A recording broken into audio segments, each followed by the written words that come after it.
इस लेक्चर में हम स्लोप देखेंगे, slope of a line joining 2 points, यानी 2 पॉइंट्स से स्लोप कैसे फाइंड की जा सकती है, इसके लिए फॉर्मूला देखेंगे।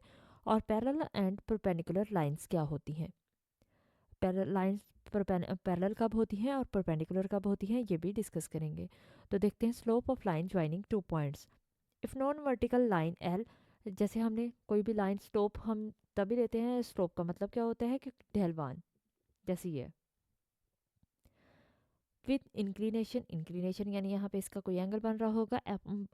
Inclination of passes through 2 points P of x1 y1 and q of x2 y2, then the slope और gradient.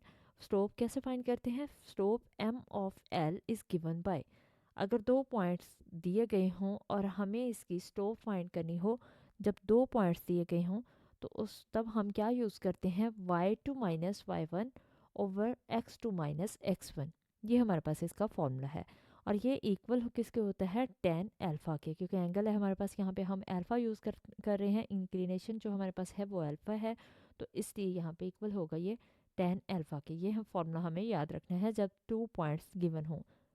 If non vertical line L with inclination passes through 2 points, जब 2 पॉइंट से पास हो रही हो वो line, then the slope और gradient m, हम slope को नाम क्या दे रहे हैं, m का, of line l is given by y2 minus y1 over x2 minus x1 is equal to tan alpha.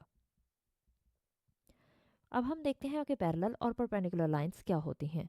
Parallel lines कब होती हैं और परपेंडिकुलर लाइंस कब होती हैं, the two lines L1 and L2 with respect with respective मतलब कि L1 के लिए पहली स्लोप यूज़ होगी, स्लोप्स कौन सी है, M1 and M2।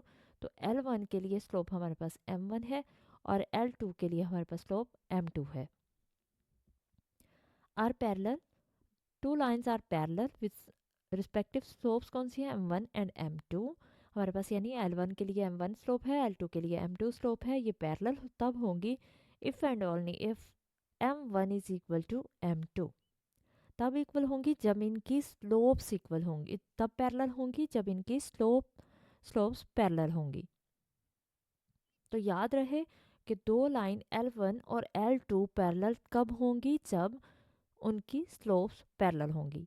Second result हमारे पास क्या है कि ये दो लाइन L1 और L2 लाइन पैरेलल तब होंगी, परपेंडिकुलर तब होंगी इफ़ एंड ओनली इफ़ का मतलब है कि स्ट्रिक्टली एक कंडीशन दी गई है कि ये तब ही परपेंडिकुलर होंगी जब M1 इक्वल होगा -1 ओवर M2 के, या फिर हम इसे कह सकते हैं M1 M2 प्लस 1 इक्वल होगा 0 के, क्योंकि यही वैल्यू हमारे पास आ रही है कि M1 अगर इधर डिवाइड में है, डिनोमिनेटर में है, ये इक्वल की दूसरी साइड पे जाएगा तो M1 से मल्टीप्लाई हो जाएगा, तो M1 M2 आ जाएगा। M1 M2 इक्वल किसके हो जाएगा, -1, और ये माइनस इस साइड पे जब हम लेके जाएंगे तो क्या होगा, M1 M2 plus 1 is equal to 0, तो यानी यही कंडीशन बन जाएगी।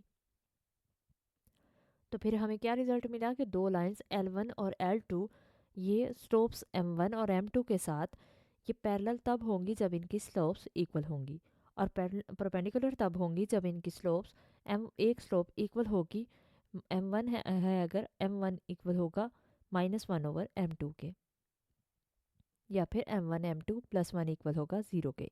तो ये हमारे पास इनके रिजल्ट्स थे।